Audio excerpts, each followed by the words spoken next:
Hi, and welcome to this edition of Tech Clarity TV. My name's Jim Brown, President of Tech Clarity, where we make the business value of technology clear.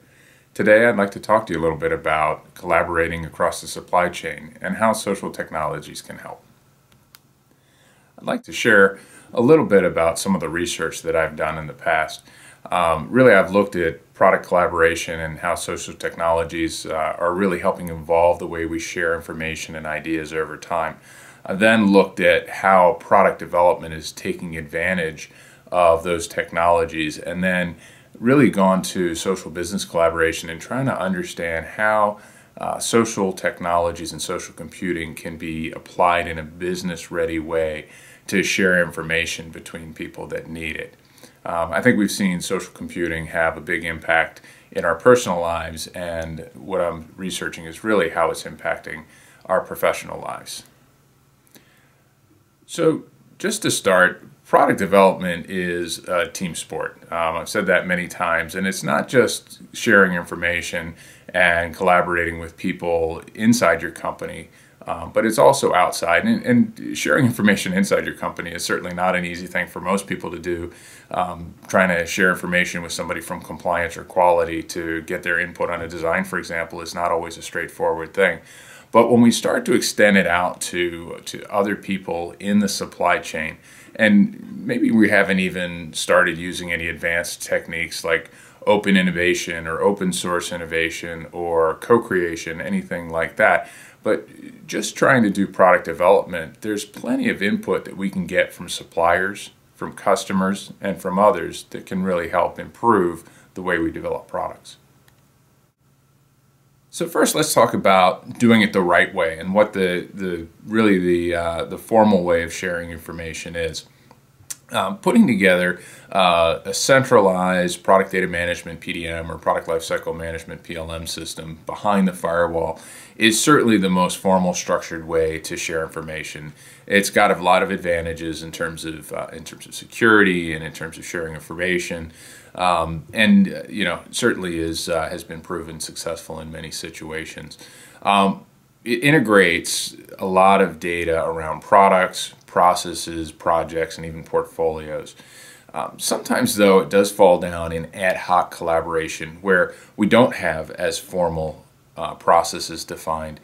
Perhaps it's with a new supplier, perhaps we're just trying to get a quote or share an idea with somebody, and we don't have those formal processes. We also may not have those people set up in the system, and sometimes setting people up in a formal PDM or PLM system, even after we've gone through the time to get it implemented internally, it's a request to IT to get another person set up, and what happens is it takes some time for that to actually transpire, and oftentimes what happens then is the system gets worked around because it's not fast enough to get information to these people that we want to.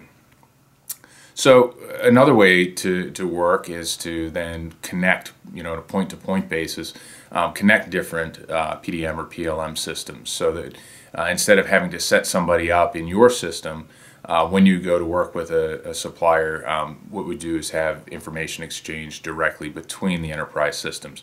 And this is a great way to work. Unfortunately, those integrations tend to be very point-to-point, and again, they tend to not be particularly ad hoc. So in a formal situation, they work really well. But in sort of everyday supply chain collaboration, they may prove to be a little bit heavy, expensive, and also take some time to implement. So we've talked about the right way to do it and the secure way to do it. Let's talk a little bit about the easy way to do it and the way that a lot of companies use, which is more informal, ad hoc ways of sharing information. Some of them you've probably used yourself: email, sharing information, even sometimes on a flash drive or something like that, or FTP, or using a public site like a Dropbox or something to put information in and have it shared. That can be really easy, and also, though, leads to a few issues. A couple in particular I'd like to mention. One is intellectual property and really security of the information. There's no guarantee that that information is not being shared elsewhere. There's no audit with who it's been shared with, and in many cases it's as easy as forwarding it to another person.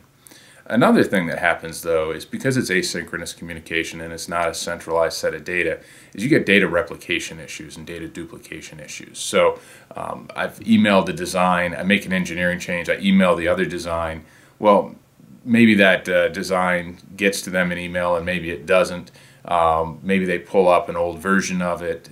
Maybe they forward it to somebody within, for example, if it's a supplier, somebody in their plant, and they go to produce and they produce against the wrong spec. And now I've got scrap and rework and a lot of hassle from that. So while collaborating can be very good in the supply chain in these ways, it really does have some real pitfalls.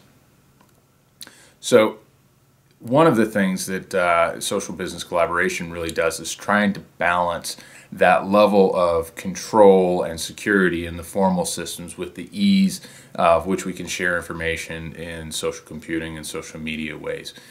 Sharing rich information, a status update very quickly, or just sharing an image or a file, maybe a design, to try and make that much easier, but also add that sort of business-ready formality and control to it.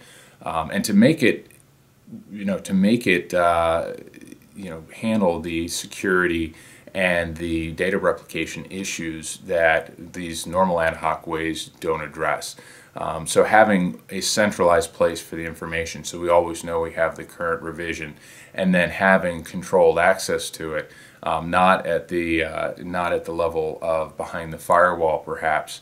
But probably at a level that's going to be very successful and very appropriate for most companies. Again, if you think about what's happening in collaboration, and I'll just finish up with a few key takeaways here. If you think about collaboration, really is a supply chain issue. Particularly in product development, there's lots of information to be shared. There's lots of input to be gained, whether it's a customer insight or an innovation from a supplier. There's a lot of information that can add value during that process.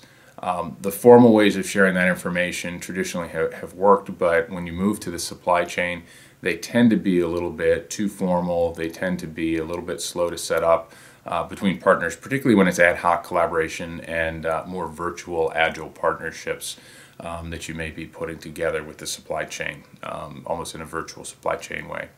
The ad hoc versions are much easier to share. I mean, there's definitely some interesting technologies that are available now, but what we're seeing is that they're really not intended to be business oriented and business ready, and don't stand up to the rigor that are required for something like your product intellectual property.